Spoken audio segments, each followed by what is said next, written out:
Finally, it's football Sunday. Jets and Bills fans, of course, have to wait until tomorrow, but we're going to give you some more nuggets on Jets Bills, preview of football Sunday, and so much more. Let's get Boy Green Daily started right now.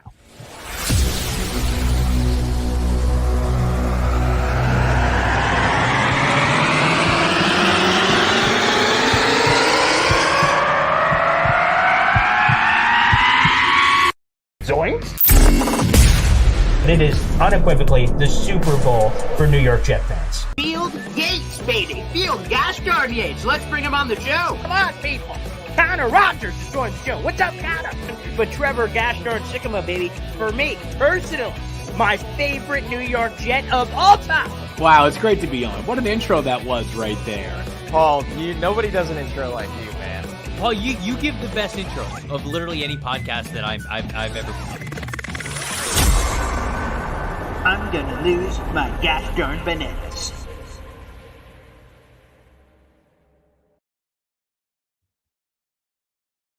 Oh yeah, baby. We've made it. Hey everybody, my name is Paul Eston Jr., aka Boy Green. I'm the New York Jets digital reporter for Heavy.com.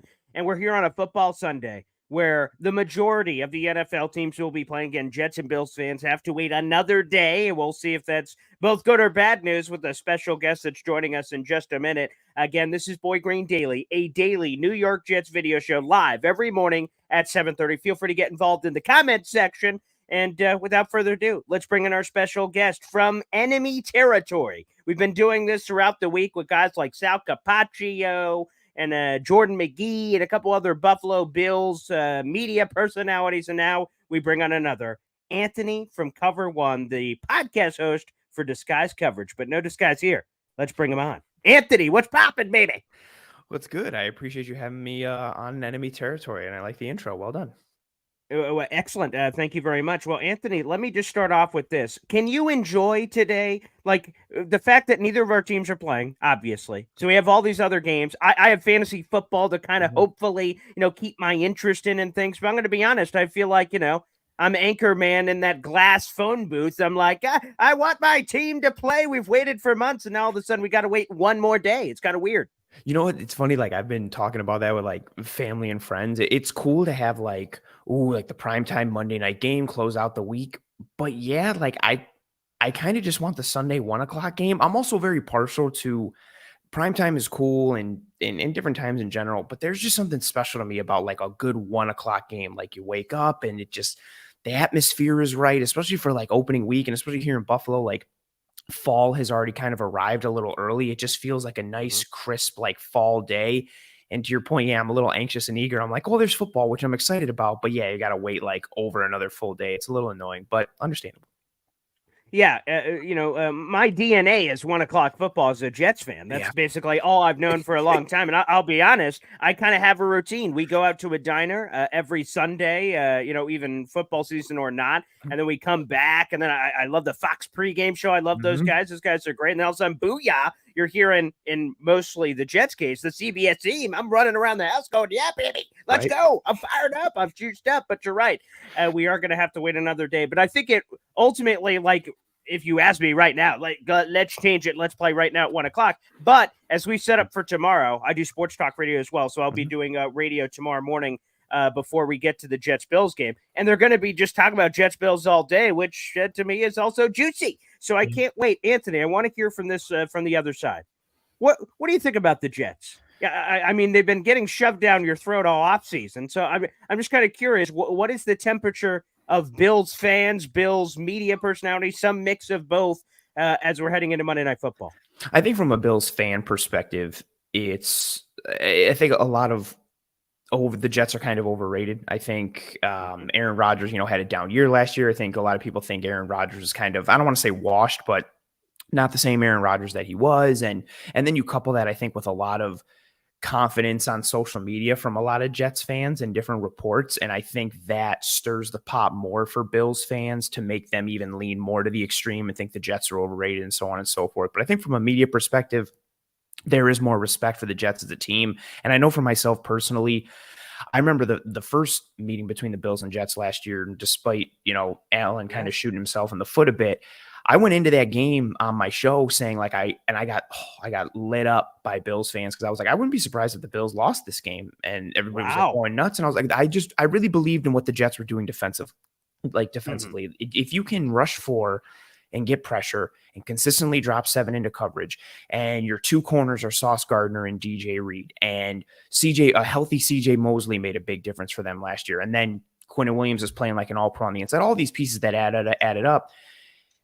Plus the Jets defense kind of gave the Bills some problems the year before towards the end of the year. Yeah. And I was like, oh, maybe we'll see what can happen. I wouldn't be completely surprised going into it last year.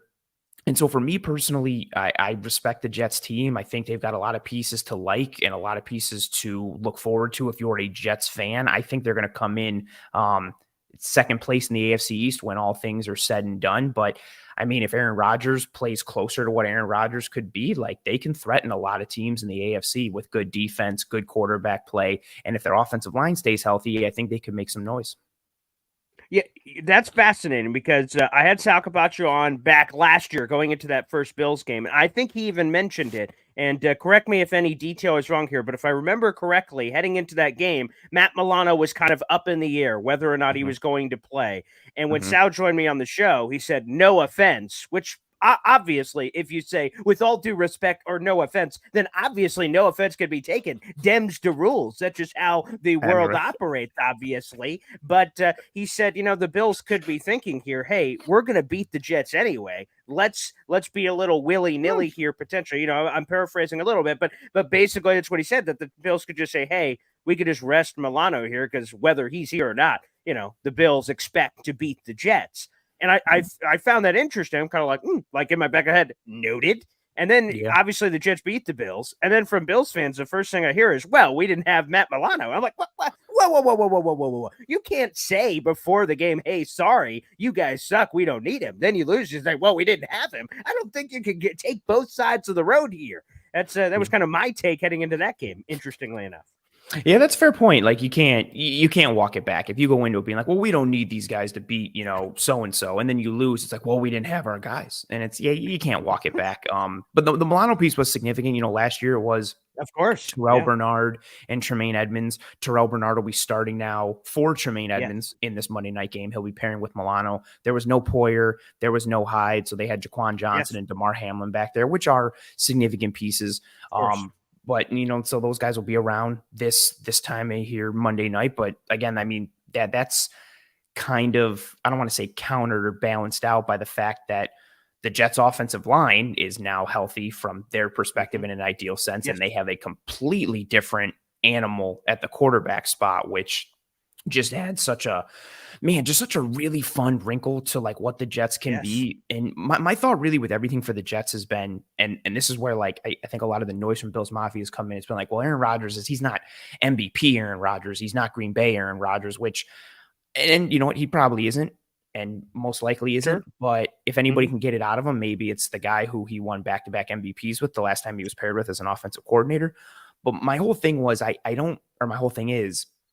don't anticipate a huge drop off for the Jets defense. I know it's hard to consistently be like a very good defense year after year, but I think they'll still be in that top 10 range, worst case scenario. And even if you just get halfway decent quarterback play from Aaron Rodgers, the Jets are like a very good football team then. And if their offensive line can stay healthy, which is a big if considering the guys that have been banged up and the pieces that they need. But if their offensive line can stay healthy, and then you just get a halfway decent Aaron Rodgers. The Jets threatened for a playoff spot last year with arguably the worst quarterback play in the entire NFL from an EPA perspective with what Garrett Wilson did and Flacco did. And you're looking at Mike White to come in and save the day. And then he's like, oh, kind of decent. And then he gets hurt. And they almost threatened to make the playoffs last year with that. So just getting a halfway, if Aaron Rodgers can just be, I don't know, like the 15th to 12th best quarterback in the league, and you have a top 10 or a top 5 defense again, then the Jets are a serious problem for a lot of teams. And again, more ifs, but if Breece Hall can kind of get back to form, but maybe you don't need him to right away because you can ride Dalvin Cook for a little bit. And then there's a lot of pieces. Again, it's a lot of ifs, but there's a lot of ifs with every football team, right? Like if this happens and if all these pieces align, our team can be good. And I don't see any reason why the Jets are any different. Well, let me ask you here, because I find this fascinating. Again, Anthony from Gash Yard Cover One is on the program. The podcast host of disguised coverage here on the program. Guys, it's freaking football Sunday. I keep checking the calendar to make sure I'm not going to pinch myself, wake up, and then it's June. I'm like, no! So, okay, it is actually Sunday, September 10th at 7:40 in the morning. Excellent. So football should be coming in a handful of hours. But I'm curious because this does not seem like, from the outside, a Billsian thing to do, yet the Bills have done it, and I'm curious why. That there was all these competitions at a variety of positions for the Bills. And normally, from my perspective, the Bills have always leaned towards their guys. They didn't go with youth movement. However, at these key positions, so Silas Torrance, who I couldn't believe fell to the second round. So in theory, this unbelievable steal, he wins a job. You talked about Bernard at linebacker. You have, Bedford, the corner. So the former sixth rounder. So you have all this youth at these positions, and the Bills decide to go with them. Relative inexperience, although some of them have some obviously from last year, but relative inexperience going in, heading into week one. That to me was fascinating as opposed to going with some of those tried and true players. What happened there? Am I off base? I'm curious. Well, some of the youth movement piece, I think Sean McDermott and the Bills staff by extension are you have to earn the spot. Even if you're a first round pick, you have to come in, you have to earn the spot. And sometimes it's worked out for guys right away, Tre'Davious White and Tremaine Edmonds and of course Ed Oliver and guys that have played, right away when they came in. And then others, it's taken a little bit longer.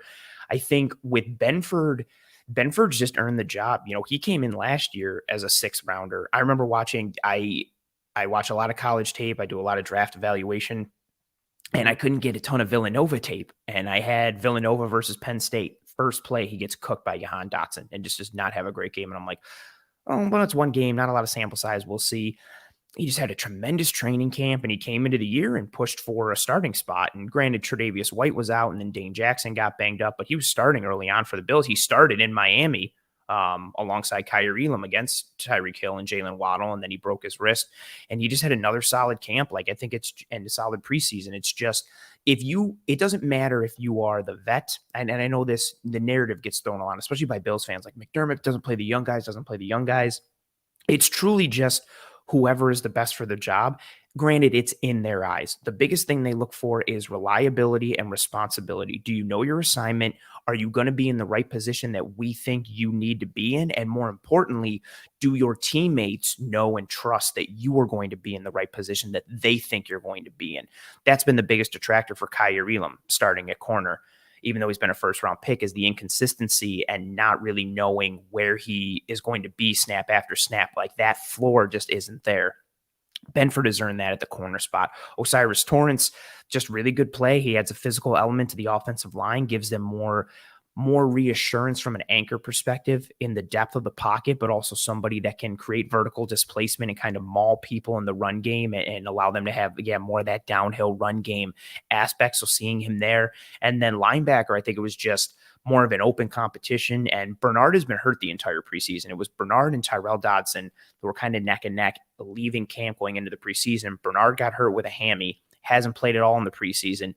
Tyrell Dodson didn't play good and kind of played himself out of it and allowed Bernard to step up. Yeah. The Bills also brought in linebacker Christian Kirksey from the Texans last year. I would expect Kirksey to push and or even start within the next several weeks, depending on what Bernard does.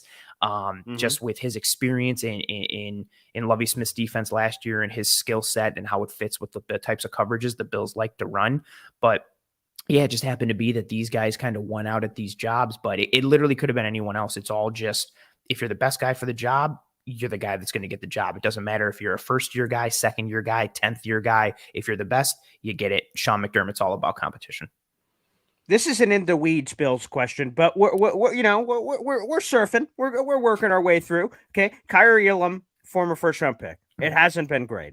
Bedford, a sixth-round pick. Of course, you can find those kind of players in the sixth round. That's a great day. How do Bills fans balance that? Because on one sense, blowing your first round pick, again, he's still on the roster and maybe could still be something, but initial early returns, yikes. And then Bedford, wow. So did Bedford steal the job or did Elam blow it? Because you just I thought that was a beautiful thing you talked about with the preseason, right? Where Dodson, in theory, gets his great opportunity, but he plays so poorly. The injury guy's like, sweet. And then it's kind of a whoop, whoop. And then he just kind of gets the gig. So Is that kind of how it worked, or did Bedford really just steal it from Elam, or did Elam blow it? What's the line there, and how do Bills fans evaluate that? It's always going to be a little bit of both, right? Like you can't have one guy win a job without someone else not playing up to the same level of that guy. I think the biggest thing with Cairo Elum is just he's consistently been very grabby. You know, he's a physical corner coming out of Florida, but with the change in rules and the change in scheme, it's been a bit of a challenge. Like last year in training camp,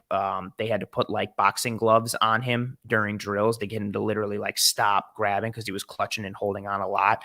And you see the athleticism, you see the size, and he'll be in really good, like in a really good spot against receivers. He's in phase and his technique is there, and just he'll kind of panic a little bit at the last minute, not necessarily trust himself or trust his technique, and he'll lunge and he'll grab and he'll pull, and you add that up with adjusting to more of a zone coverage responsibility in the NFL, especially in the Bills defense. And it just hasn't necessarily like clicked in a line for him. Although last year down the stretch, it really did. He was trusting his eyes. He was clicking and closing. You thought, okay, he turned the corner. But Christian Benford he doesn't have the ceiling that Cairo Elum has, but he has this high floor. And he's just reliable. He's responsible. And I think that's a lot of the conversation that goes for Bills fans, but I would say it's an even amount, 50-50 of both. You've got a significant camp that's like, you know, Elam didn't work out, but it's awesome to find a legitimate, you know, starting corner. That's almost like 49ers, Trey Lance blows it up, but we got Brock Purdy though. Yeah, that's exactly what it is, kind of being like, oh, like, look what we got here. But then the other side is like, yeah, but that's still bad resource allocation that you took a guy in the first. He hasn't worked out. And then also you traded up a little bit to get him, like, and you're doing all this comparison. So it's a little bit of 6 of one, half a dozen of the other, depending if you're talking to a glass half full Bills fan, it's, man, Christian Benford, like, this is awesome. What a win. If you're talking to still scarred by the drought and the pessimistic Bills fan, they're like, the draft allocation sucks. Bean is terrible. What a mistake in the first round with Kyer. I also want to put in for Cairo Elum too, because that ceiling is still high. He's going into his second year. Yes, you would love it if he was CB2. I don't think he should be written off. And again, I do think it is a significant feather in Christian Benford's cap that he just continues rep after rep. He's just consistent. And that's a huge kudos to him. Okay, let's go with a couple more here. First off, what's the plan with Garrett Wilson? I'm fascinated. Like, Jet fans think it's the second coming of Messiah and that he will split the Red Sea. And I would love to see that happen. He's very good. So there's already like, okay, he's pretty good. So what's the Bills' plan? So, like, again, we go back to Jet fans, Revis days, where you could either put Revis on the number one guy and bracket 2 if you wanted to, or vice versa. Revis on second guy, bracket first guy. What's the plan from the Bills? Because also, obviously, the extra splash is Sean McDermott. We have no idea. I've been reading a lot of Bills media and reports. I like to absorb as much as possible. And I was reading the report from The Athletic that, you know, Sean McDermott's past history is aggressive ideology. So, in theory, if we're trying to prognosticate and guess, that there could be some of that splashed on defense. So, what would be the plan there? Or do you guys even know yet? You know, so that is, you mentioning the Sean McDermott piece, that's the biggest variable, first and foremost. You know, he comes from that Jim Johnson Philadelphia Eagles tree where it was all about aggression, and it could be in a variety of forms. That might mean, you know, more blitzing this game. It might mean more man coverage this game. It might mean more press, but he comes from a style of defense where your whole idea is attack. And if we're going to get beat, it's because they beat us. We didn't let something happen like they took it from us. Sean McDermott wants to attack. He did that in Philly, learning from Jim Johnson. He did that in Carolina, and he did that with secondaries in Carolina. He had Josh Norman, who I believe had an all-pro year, or at the very least all-pro nominations and recognitions for being just a strong player there. But he didn't have the most like athletic, versatile secondaries. He was rolling with like Trey Boston and Kurt Coleman and Roman Harper at safety. But, granted, he had this crazy front with, Kuechly and Shaq Thompson, Thomas Davis, and then the defensive line that they had was just unreal. But he was all about attack and changing the fronts and changing the looks.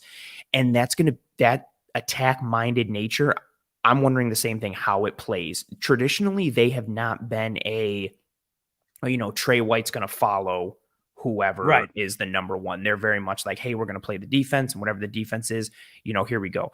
Granted, a lot of the coverages they play, they have leaned towards some of those too high looks. So if you're playing cover 2 or you're playing cover 4, there's kind of some protection baked in a little bit, depending on the route concept.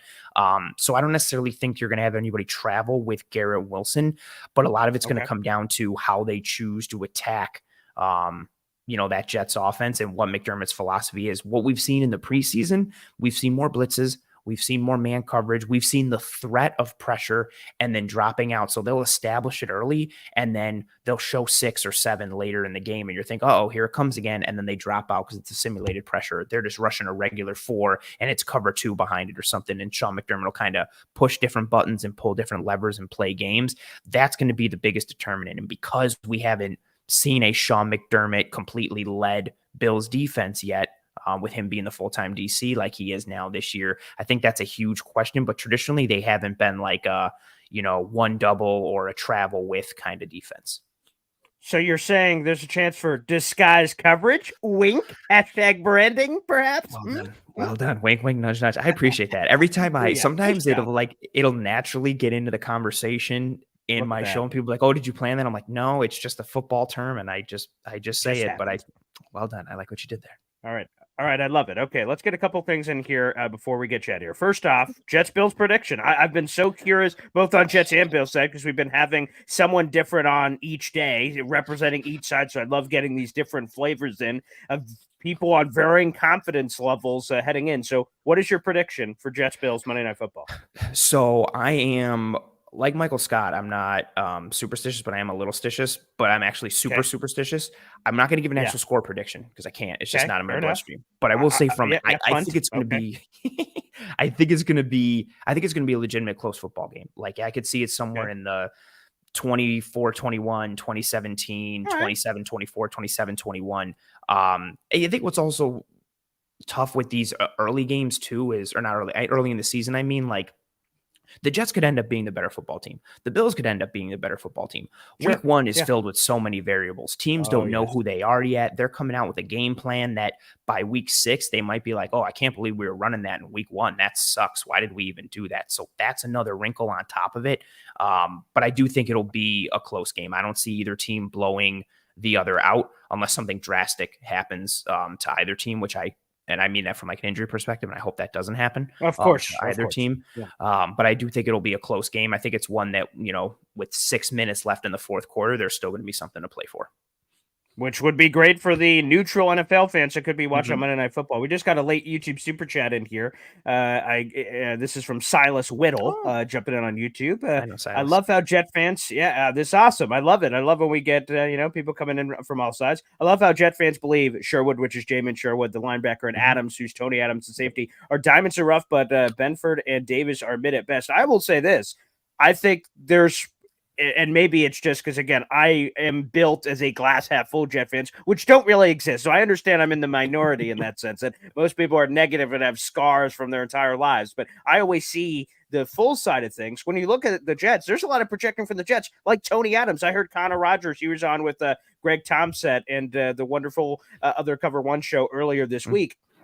And Connor said it. We have no idea what Tony Adams is because the Jets have been like hiding him the entire preseason, the entire offseason process. He's popped in camp, but what is he? I don't know. Jamin Sherwood is replacing Quan Alexander. What is he? I don't know. There's a couple of those kind of players all over the Jets roster, and obviously the same thing for the Bills with Gabe Davis. Less sense. He has more proven than any of those players I just mentioned from a Jets perspective, and even Benford got a lot of action last year too. So I heard him talking about that with the Bills media. So I'm just intrigued. Though I don't think I'm willing to say those guys are mid or what. I did hear Bills fans tell me last year that Gabe Davis was the number 1 ...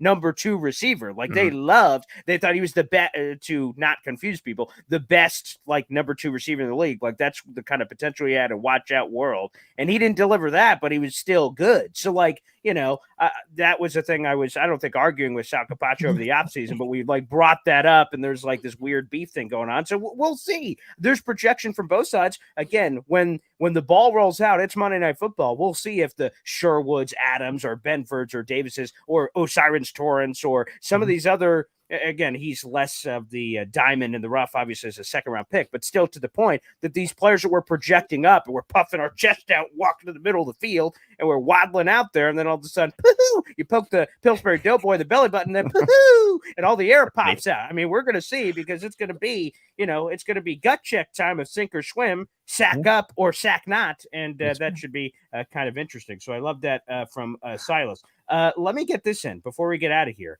It is football Sunday, and normally we only do 20 minutes on the show, but hell, you know what? It's football Sunday, for Pete's sake. What game are you going to be watching? What do you have circled today? Again, we have no skin in the game, relatively speaking, outside of all of our wonderful betting folks or fantasy football personally. But as I'm looking at this, Patriots Eagles, I just want to see the Patriots get destroyed, quite frankly. So I've got that one circled. That one's pretty great. Again, Joe Burrow's been gone. He signed the massive contract. I'm intrigued, and I'm sure Bills fans are to always see the Bengals. And the Browns have beaten their ass. 8 of the last 10, the Browns have won. Like, no one's talking about that. They have their number, which I find fascinating. I think the popular upset of the week is Steelers at home over the 49ers. So that one's spicy. And Dolphins, come on. No Teron Armstead. Charge her up, baby. Bolt up. I love it. Well, what about you? What do you have circled? What intrigues you? What tickles your fancy? Ooh, it starts with the 1:00 games. San Francisco and Pittsburgh is where I'm really looking towards. I love defense, even though today's NFL doesn't really lend itself towards defensive play, but you've got arguably the best defense in the NFL with the 49ers. And then you've got the Steelers, who have 2.5 of still the best defensive players in football, with TJ Watt, Minkah Fitzpatrick, and then Cam Hayward, who is still a monster. I love Highsmith off the edge. I just love the brand of football the Steelers defense plays. It's so fun to watch them. And Minkah Fitzpatrick is one of my favorite dudes in the league. And then on the other side of the ball, cool. What does year 2 Brock Purdy look like? What does year 2 Kenny Pickett look like? Because if the preseason matters, the Steelers are the best team in football with how their offense looks. Pickett is unstoppable. Pickens to Pickett, or Pickett to Pickens is fantastic. Deontay Johnson, I don't know who's going to who. Najee Harris looks good again. Their O-line looks strong. I'm definitely interested to see that game. The Niners are a proven team, and the Steelers are a team that is trying to get back to what their pedigree normally lends itself towards. So I want to see that. I do want to see Philly and the Pats, just to see, what is, no disrespect to Matt Patricia, but I guess probably disrespect to Matt Patricia, what Mac Jones looks like in a real offense again. Right. So what does he and the rest of that Pats team look like? How do they handle that? Both coordinators are gone for the Eagles. What do they do with that? Is that an assumed, of course they're Philadelphia, or is it wow, that's pretty illegitimate change? Right? Yeah. What does that brain drain look like? And does Hurts in that offense just keep rolling? Does that Philly defense keep rolling? No Chauncey Gardner. How does that impact them now and the change there? I think that's a good one.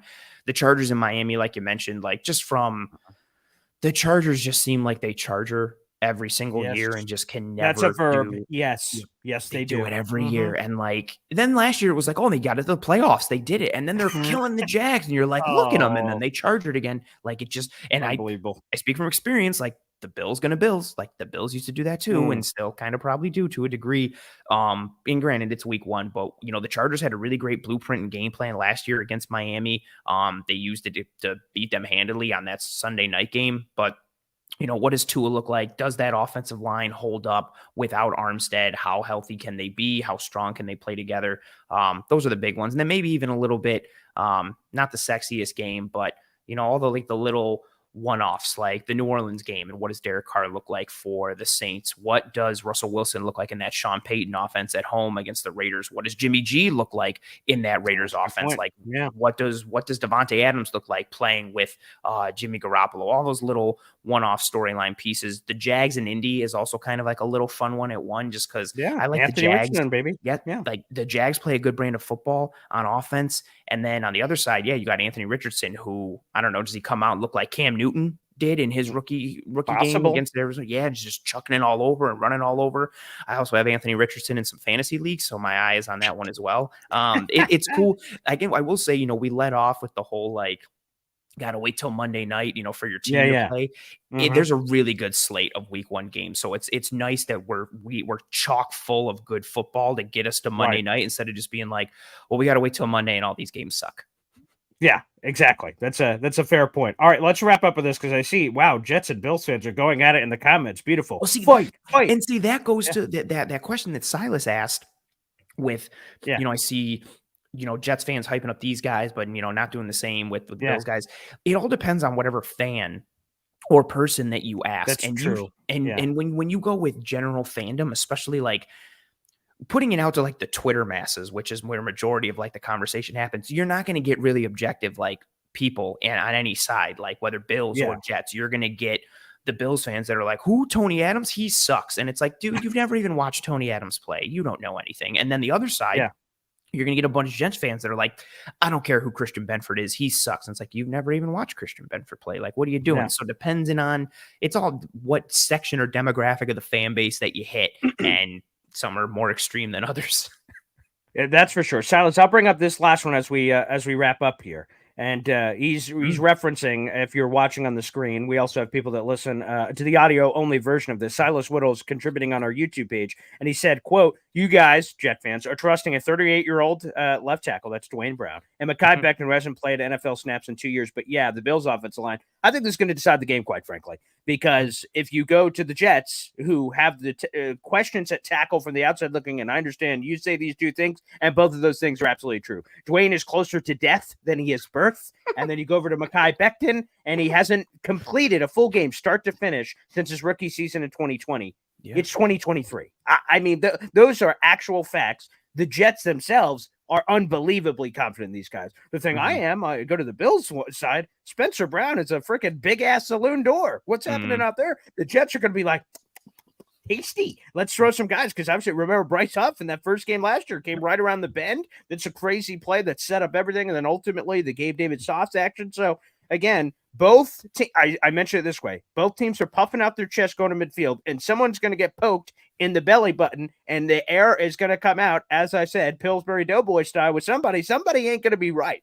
Or maybe they're both phenomenal, probably unlikely, but someone's going to be wrong as they're coming out with these defenses going at each other, and that could decide the game. Either way, I'll be fascinated. Anthony, this was my first time ever chatting with you here on the show, and hopefully it's not the last. This was a lot of fun, man. So thanks for tuning in, and try to enjoy football. I'm going to be doing it, but also randomly thinking on a commercial break or something. I'm like, Jets Bills tomorrow. So there'll be a lot of that happening. I'm well, but I hope you enjoy the game, man. I hope it's close for the fans. That'd be wonderful. Yeah, I'm excited for ball. It's college started a couple weeks ago and kind of like whets the appetite a little bit. And now we're back for the NFL. And thanks for having me. I had a blast. Anytime you need me, you got me. I had a really good time, and hope everybody in the chat doesn't fight each other for the rest of the show. Yeah, I don't think that is going to happen. I'm going to be honest, I'm looking at these still going, but make sure you follow him on Twitter at that handle below his name. Again, that's @pro_ant, A-N-T. Make sure you do it. Anthony, thanks, man. Appreciate it. Appreciate you, Paul. Have a good one. All right. Thanks, everybody. And we'll see you tomorrow morning for Boy Green Daily at 7:30 for game day, New York Jets, Buffalo Bills. I hope you guys can join us for that one. Matt O'Leary, of course, will be there for the game day preview. And another plug, later that night, or technically Tuesday morning, depending on when the game ends, for the first time ever, we're introducing a video call-in line where wherever you're watching, as long as your audio is good and you're not like on a train or something, you can join us on the program and ask your questions or react to the game. And we'll be doing that after the game. A shout-out to Custom Cam. You want laser engraving, custom laser engraving. I just got this. I'll show you guys real quick. This package, this big-ass box right here, we're going to be doing giveaways, Jet-inspired giveaways with cool custom laser engraving, some coins, some license plates, all kinds of awesome stuff where we could support a fellow Jet fan who's in the comments. There he is, Cam631 Laser, guys. He's also a member of the Boy Green Superfan Club. As you can see, I'm the member. He is. We've partnered up this year. He will be sponsoring that video call-in line for the first time ever. I've never done this. I've heard fans ask about it, and we'll be doing it on every post-game show the entire season. So, guys, if you want to call in and be a part of the show, that will be your opportunity to do so. Again, the Cam631 Laser Hotline, baby. And I'm looking forward to that. Guys, enjoy your Sunday of football. I certainly will. I got fantasy football and a couple other distractions. And then we got Jets Bills to wrap everything up tomorrow night. It's going to be wild. It's going to be intense. Thanks for joining us. We'll see you tomorrow morning at 7:30. Take care, everybody. Enjoy football. Football!